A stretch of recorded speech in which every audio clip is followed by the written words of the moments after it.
Going over to the political part podcast, you have the House of Representatives actually doing something for once, and the GOP might actually get suppressors off the NFA, which, again, it's been about, no, not about, yeah, 90, nearly 100 years of tyranny. But the NFA passed again in 1934, which, again, if you break that law, it's $250,000 and I believe 10 years in prison. So you don't want to mess with that. Now, I still can't believe this is true. This happened actually last week. Now, they say, quote, breaking the House of Representatives, GOA, Governors of America, backed language 215 to 214 to eliminate the unconstitutional taxation and registration of suppressors under the NFA. The bill heads to the Senate, where GOA will fight to include protections for short-barreled firearms, too. Which, again, not to be a contrarian, or as Matt Walsh, kind of that parallel between the taxes thing, why not get rid of the whole damn thing? That's what I would want. I almost would argue, I'm not sure, when the midterms are getting closer, when will you have another opportunity when you have Republicans, or let's be honest, a lot of rhinos too, Republicans have the House, the Senate, and the White House. It's a pretty rare opportunity. It's rarely happened in my lifetime.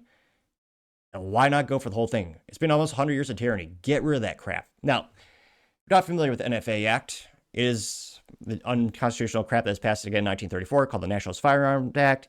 It stipulated that if you want to buy a short-barreled rifle, short-barreled shotgun, later they included things like destructive devices like RPGs and other fun things, or machine guns, you can, but it's a taxed item. Now, what that means today is, thankfully for inflation, is $200, but even more disgusting, you still have to pay a sales tax on top of that bullshit. But you also have to be fingerprinted, photo taken, like a passport photo, and then a long application process. And I would argue it's burdensome, unconstitutional, and a waste of everyone's time. But again, if your state allows it, you can buy those items, granted, given the factor, you cannot be a criminal, of course. Now, this barely passed. It was literally 215 to 214. And, there are so many rhinos. I'm surprised this passed, to be honest. Because, again, my whole life, they let us down. They just continue to do nothing.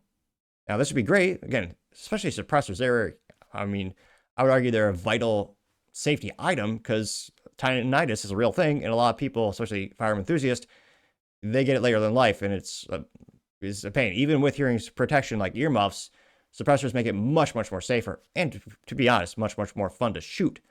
There's a reason the U.S. military's new standard rifle, they're all coming suppressed from SIG. It's also a pretty pain for our tax dollars, but another topic for another time perhaps. One of the reasons they did it, not just tactical, was also for the safety of the soldiers, and again, the military has to pay out and take care of, a good VA actually helps soldiers. Sometimes they don't. But it's an instance where, hearing loss is a major issue for them as well.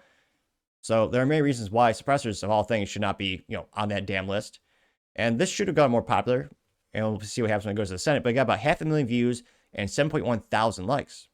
Now, the first comment isn't the number one comment by number of likes, but it's the most handsome comment. It's me, the Toppling Show. And I say, quote, thank you for doing the things that the NRA should have been doing for years, getting 2 likes, which, the NRA, that little weasel, Wayne LaPierre, is finally not the president.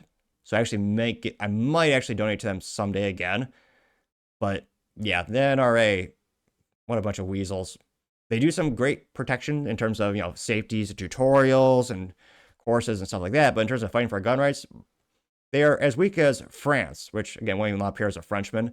So funny parallel there. I think every once in a while they would do something like, famously, December 12, 2012, the NRA sued the state of Illinois. I know, sorry, I mispronounced it as a slight to the state, but they sued them so they can actually get the good old concealed carry to be accessible to citizens there, which of all the states, you definitely need it in that area. So they sued the state to get that passed. Now, scrolling down, you have Mr. Kaysen, and it says the nays, and screenshots of them getting 203 likes. Composite Man says, quote, can we just repeal the whole NFA Act already? Sheesh, getting 276, speaking 277 likes. Yep. Jewish Libertarian says, quote, short is an act much more important than suppressors. All their pistol brace rules are tied to that one. Getting 87 likes, which, one of the dumbest laws in the United States. If you want a SBR or a short-barreled rifle, you can have it, but again, you have to pay the $200 tax stamp, get fingerprinted, get photo taking, do a long paperwork process. And again, mechanically, it's the same damn gun. It's just shorter, which, at least for marketing, it's a pretty accurate description of the, short-barreled rifles. Same thing with short-barreled shotguns. Same function. Barrels just chopped down. Now, you also have Lars Nielsen say, quote, "The framing for the short act is that it is necessary to prevent the repeat of pistol braces fiasco. This is a very dirty pull by the Biden ATF. Very dirty, getting 45 likes." Which, again, that is also the ATF being, well, probably most comparable to a schoolgirl in terms of maturity and intellect and changing their mind every other day and coercively going after people, destroying people's lives. And, well, I was going to say, if you ever look at the protocols for the ATF, let's just say you better hope you don't have dogs if they knock on your door.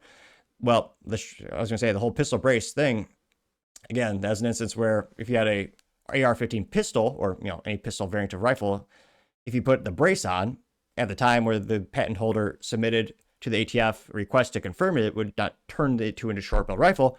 The ATF gave it a green signal, said, yep, thumbs up. This would not create a short-barreled rifle. This is a safety item because, again, you would strap it to your arm. But then later people would put it on their shoulder like it was an actual stock, in which the case, if it was an AR-15 pistol with a stock, again, mechanically the same, but that would make it yep, you guessed it, a short-barreled rifle. So the ATF originally said yes, then they said no, then they said yes. So, and again, it's terribly untransparent. It's just bleak and opaque. Everything 2A says yes, fight for the short act, getting 147 likes. You also have Silent Weapon 338 says, quote, "I just hope the Senate doesn't mock it up somehow," which, yeah, there's nothing Republicans do better than steal victory from the jaws of defeat, or was it the other way around? They're just really good at losing.